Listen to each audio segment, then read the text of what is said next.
Mesdames, Messieurs, bonsoir. Au Forum, le Canadien tentait de mériter une troisième victoire consécutive en accueillant les Browns de Boston. Les Browns devaient porter une attention particulière à Martin Rucinski, auteur de 7 points à ses 2 dernières parties. Et on a tenu une courte cérémonie pour souligner la dernière présence des Browns au Forum. Le Canadien frappe vite et fort. Martin Rucinski, qui d'autre, fait dévier le tir de Vincent Damphousse, but marqué en avantage numérique. 2 minutes plus tard, Rucinski détale sur l'aile gauche. Quelle passe en faveur de Valérie Bourré. Un 10e point en 3 matchs pour Rucinski. En fin de période, Patrice Brisebois entre en collision avec Jocelyn Thibault. Blessé à l'épaule, le gardien accorde un but aux Browns et demeure de longs instants agenouillé sur la patinoire. Le Canadien ne prend pas de chance. Pat Jablonski amorce la 2e période. Les Browns profitent de ce changement. Le tir de Dave Reed fait bien mal paraître Jablonski. L'écart est réduit. C'est 4-3. En cette journée du Super Bowl, les défensifs des deux équipes ont pris congé. Pierre Turgeon profite d'un autre surnom pour inscrire son 23e. Mark Recchi récolte une passe. Les problèmes de Jablonski se poursuivent. Adam Oates trouve l'ouverture entre les jambières. Filet marqué dès la 63e seconde. Le Canadien est dominé en 3e. Heureusement, Jablonski retrouve ses moyens et sauve le match avec cet arrêt contre Dave Reed. Une victoire du Canadien 5-4. Jocelyn Thibault souffre d'une élongation musculaire à l'épaule. Patrice Labrec a été rappelé. Il sera à l'entraînement mercredi.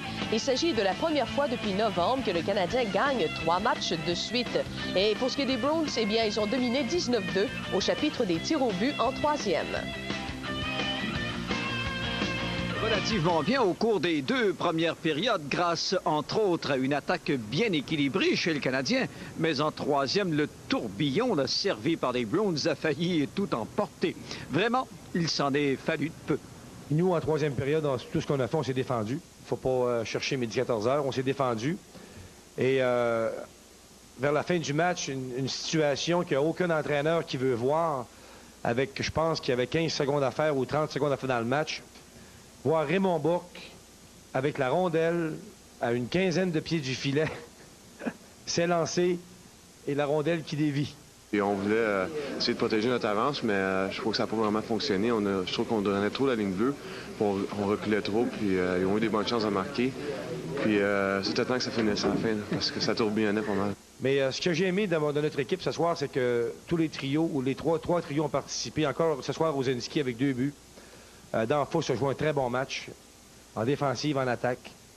Notre avantage numérique, récolté 2 buts. Alors, on est très opportuniste là, de ce temps-ci. I feel like I'm confident, I'm so confident right now. I'm not afraid to handle the puck and skate with it and make the play. So I never feel so great in my career, in NHL career before. Avec Martin, ça va très bien, puis Valérie aussi, 3 buts dans les 2 derniers matchs, puis notre ligne fonctionne bien à ce temps-là, puis on va en profiter pendant que ça passe. Opportuniste, le Canadien récolte donc les 4 points rattachés à ce week-end. Pas d'entraînement avant mardi, puisque au Forum, la clinique de sang a priorité. Denis Caron, à Montréal. Et dans l'autre match, victoire des Caps de Washington par le pointage de 3-2 sur les Flyers de Philadelphie en prolongation. Le 2e but du match de Steve Konowalchuk a donné la victoire aux Capitals. Voilà, c'est tout pour l'instant. On se revoit à 23h pour Sport 30, de retour au Super Bowl.